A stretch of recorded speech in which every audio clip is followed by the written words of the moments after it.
Hello and welcome on Eye on Africa. I'm Clarisse Fortuné. First, the headlines. The United States will resume its food assistance in Ethiopia after operations were suspended after concerns of systematic diversion of aid.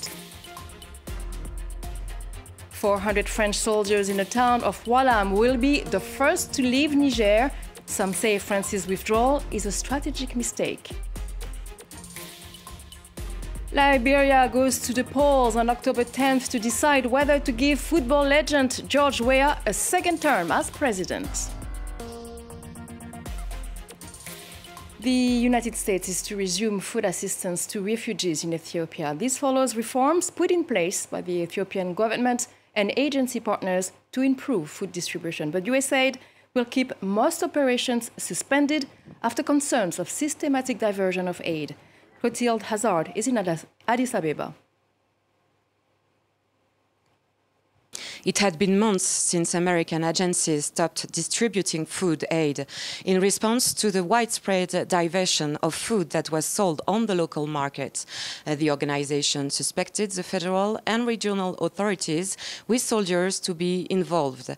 This decision was strongly criticized by Ethiopian officials who accused it of worsening the food crisis. In August, the Tigray authorities counted 1,400 people who had died of hunger since USAID and the World Food Programme stopped providing food aid.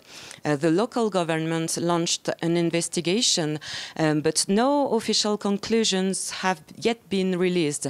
200 people have been charged, a variety of profiles including civil servants, NGO staff, distribution partners and private distributors formed an organized network.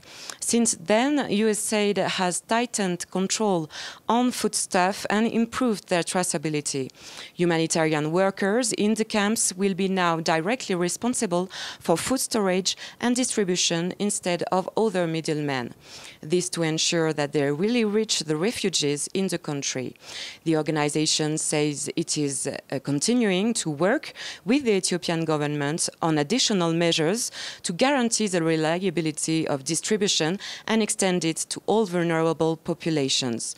Aid will resume very gradually, just long enough for the distribution reforms adopted to be properly implemented in all regions. According to the UN, over 20 million people suffer from hunger in Ethiopia. Now to Niger, the 400 French soldiers based in the town of Ouallam will be the first to leave the country. The announcement came from the junta on Thursday night after France announced that it would start withdrawing its troops this week.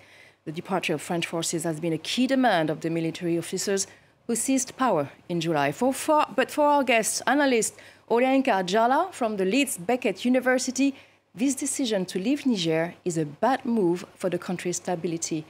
Good evening, Mr. Adjala. So I'm going to start straight away. So first, why do you think France's departure is a bad move?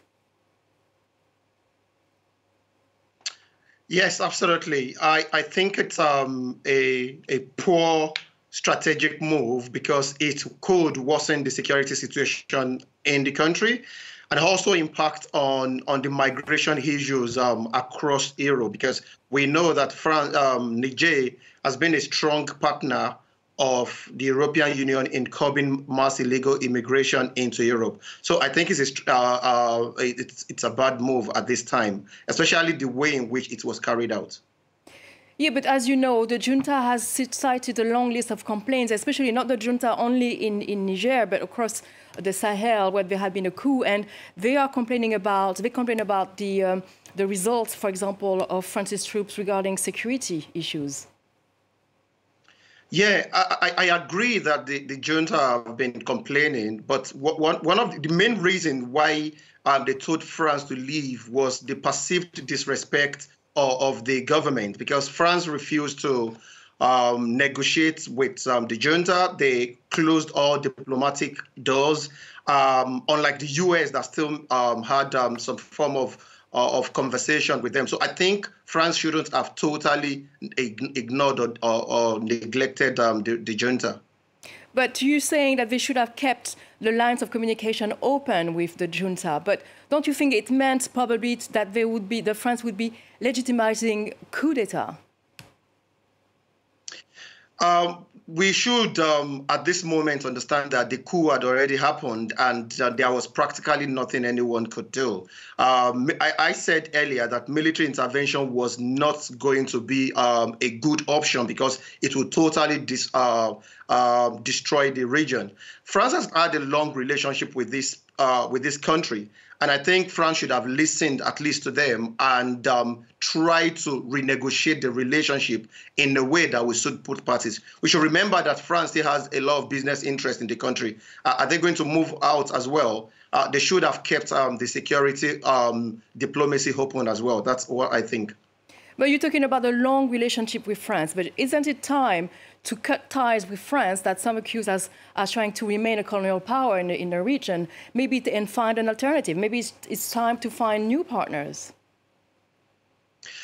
Before it got to this stage, these countries have been agitating for a renegotiation of the partnership because it was unequal. It was a total unequal relationship. That was what happened in Burkina Faso, in Mali, and the people were asking for a renegotiation. It was when France refused to renegotiate or to listen to them that it pushed France away from them further. The country was further pushed away. So I think if France had listened to them earlier, we wouldn't have gotten to this situation. So talking about security issues, terrorism and other issues, now that France is leaving, can we maybe rely on a more regional association to fight terrorism? Well, that is what they have to do now because they've already signed the security alliance. Niger had signed the security alliance with Burkina Faso and Mali. They need to... Sorry? Would it be enough, though? It can be. They still have the support of the US. US is still there. We still have soldiers from Italy and Germany as well. So if they are able to strike a kind of partnership that would work. But the first thing is ECOWAS needs to stop this rhetoric of military intervention because this is distracting and it's also making it difficult for Niger to concentrate on the insecurity. I don't think there is any way military intervention would solve the situation at the moment.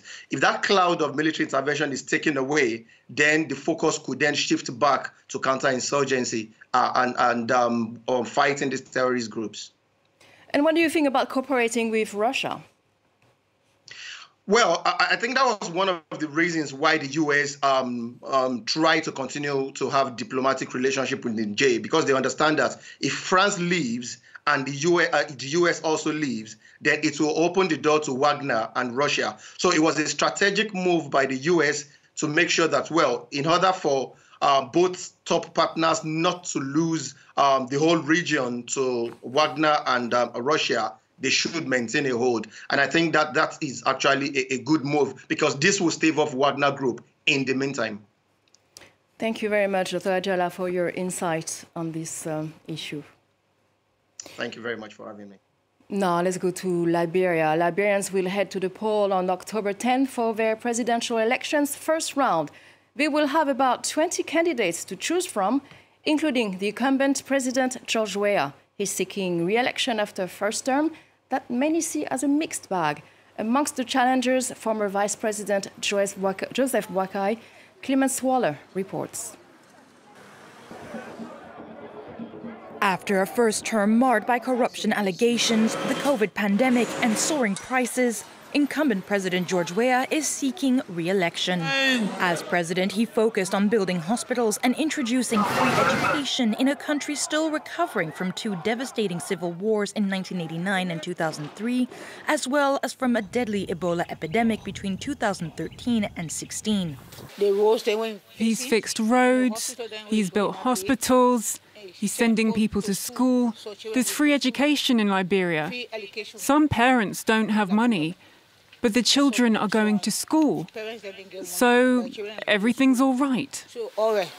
However, some voters are disappointed in Weah's track record, saying he failed to improve living standards, tackle corruption and a growing narcotics problem amongst destitute youths. Many turn to his main rival, the 78-year-old former Vice President Joseph Boakai, who lost to the former footballer in 2017. George Weah said he was coming for change and said that Boakai has corrupted the country. They stole money and made things hard for us. Everything has gone worse, more than in Boakai's time. Along with Boakai, Weah's main challengers include former Coca-Cola executive and philanthropist Alexander Cummings and human rights lawyer Wan Kongloe. Those with the top two results will meet again on December 26th for a second round of voting unless one presidential hopeful secures over 50% of the votes on Tuesday. And that's it. Thank you for watching Eye on Africa on France 24. Stay with us for more news.